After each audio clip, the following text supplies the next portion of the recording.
Hello everyone. Today we are going to talk about a drama romance film called Lolita from 1997. A lot of interesting things are waiting for you. The film begins with Humbert driving down the road. He is surrounded by an open field, holding a pin between his fingers. His hands are bloody, and there is a gun on the passenger seat next to him. He is driving aimlessly. He talks about Lo, looking at the pin in his hands, the love of his life. The film is told through his narration, his point of view. Humbert talks about Annabelle, whom he met when he was 14. She wanted to be a nurse, and Humbert wanted to be a spy. They were madly, hopelessly in love, as much as you can be at that age. However, 4 months later, she died.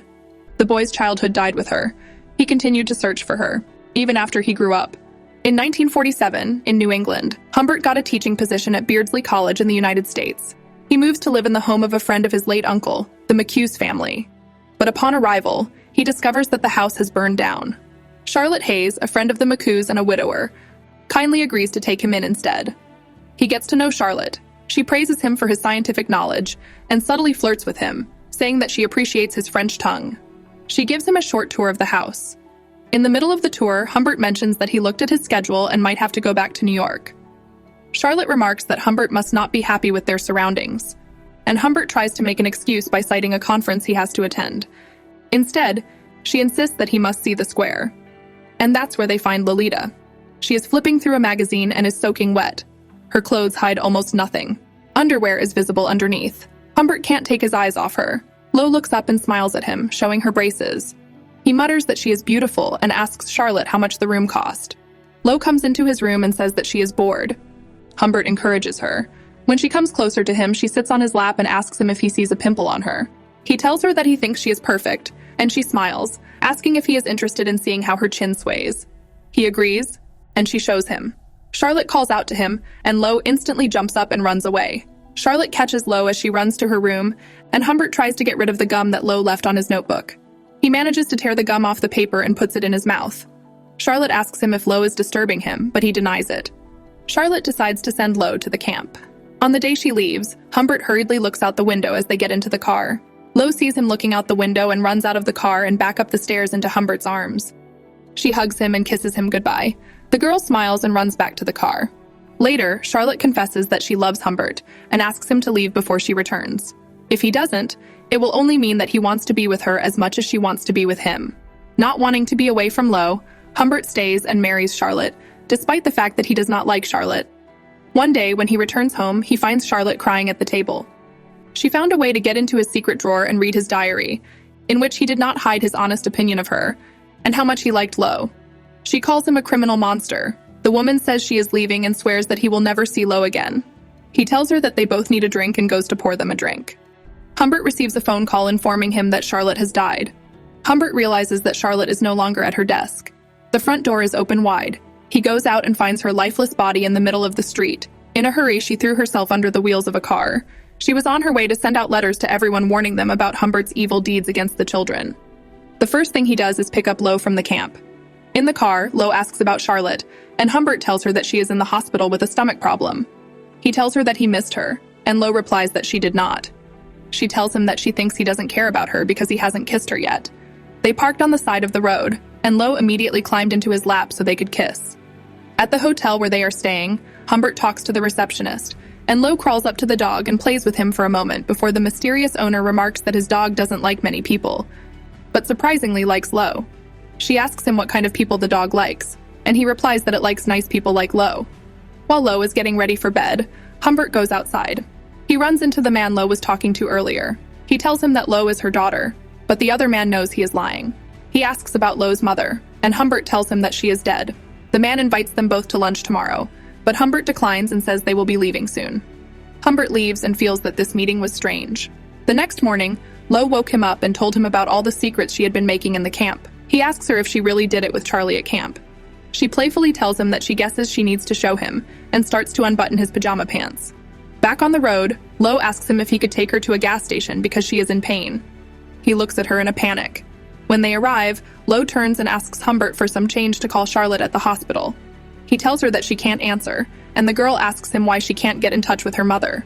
Humbert finally tells her the truth. They travel across the United States, and Lo visibly misses Humbert. Finally, they stop at Beardsley College, where Humbert gets a teaching position.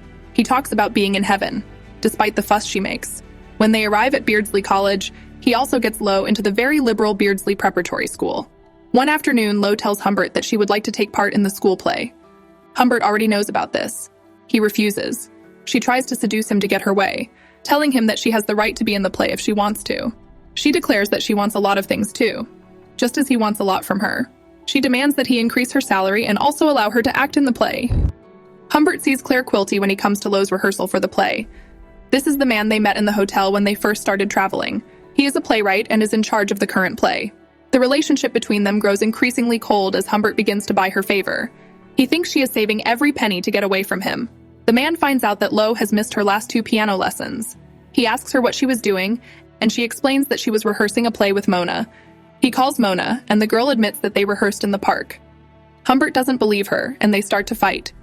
He accuses Lo of trying to run away from him, which she does not deny. He demands that she return the money he gave her, but she says she earned it. He beats her. She asks him to kill her the same way he took her mother's life. He asks her to stop, but she refuses and continues to accuse him. She screams and runs away from him. Humbert finds Lo at the pharmacy. Lo quickly tries to hide the fact that she was on the phone. She tells him that she has been trying to reach him since she made her decision. She wants to leave Beardsley and go on another journey, but this time she chooses where they go. He agrees. Lo decides that they need to get to Weiss in a week. Humbert asks why, and Lo explains that they have to see the ceremonial dances in the magic caves. In 2 weeks and 4 days, they have to be in Elphinstone to climb the Red Rock. She shows Humbert the map and says she is very excited. On the way, Humbert notices that they are being followed.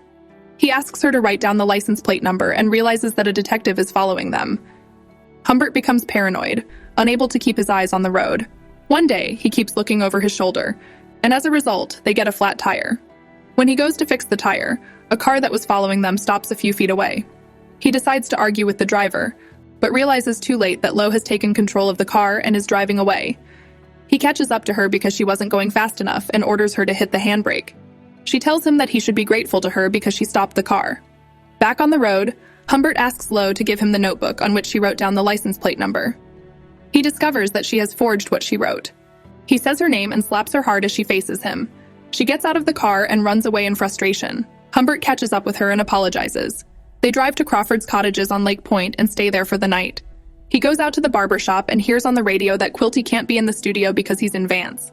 When he returns to their room, he finds Lo in a mess, with dirty feet and smeared lipstick. He tells her she's been out, but she lies to him, saying she just got up. He throws her on the bed and begs her to tell him the truth. She just smiles at him, kisses him, and laughs. Lo is sick, so Humbert takes her to the hospital where she stays overnight. The doctor asks him to leave, otherwise he will get infected too. The next day, he calls to check on Lolita. The nurse tells him that Lo is feeling much better and that her uncle Gustav came and discharged her. Humbert asks her who exactly, and she repeats herself, describing Quilty. Humbert goes to the hospital and looks into the room where he last saw Lo. The bed has been made, and the flowers he brought for her have been thrown in the trash. He attacks the doctor who is looking for Lo, and they try to hold him down. He sees the police arrive and calms down, apologizing sincerely before leaving. He tries to find her, going back to all the places they were. He can't find them because he doesn't know who kidnapped her. Eventually, the trail he follows fades away. He returns to Beardsley. After 3 years, Humbert receives a letter from Lo. She tells him that she is married and will soon have a baby. They need help, and she asks for money to help them survive. She shares that she has experienced a lot of grief and hardship. Humbert goes to see Lo and finds a mature version of her. She greets him warmly, and he notices that she is injured. Lo invites him in. She realizes that he is still looking for the man who kidnapped her, and explains that her husband had nothing to do with it. He gets up and says he will find out for himself, and she is surprised that he really doesn't know anything. Finally, she tells him that it was Quilty. Lo tells Humbert that Quilty was the only man she was truly crazy about, and Humbert asks her about the feelings between them. She gets up and goes to the kitchen. Humbert follows her. He asks where Quilty has taken Lo. She tells him that everyone knew that he loved little girls so much that he filmed them in his mansion. Lo refused to film any of them, and told Quilty that she was only interested in him. After that, Quilty kicked her out. This is the last time he asks her to accompany him. Lo thinks he's offering her money if she sleeps with him in a motel, but Humbert denies it. He tells her that she will still get the money even if she refuses. Lo is disbelieving when he finds $4,000 in an envelope. He asks if there is any chance she will go with him, but she refuses. He leaves, but before he does, he asks her if she can ever forget what he did to her. Instead of answering, she asks her dog to say goodbye to him. It turns out that Humbert went to Quilty's estate and killed him. Humbert drives recklessly down the road, and the police pursue him.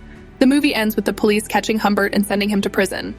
There, he dies of coronary thrombosis, and Lo dies the following month from childbirth.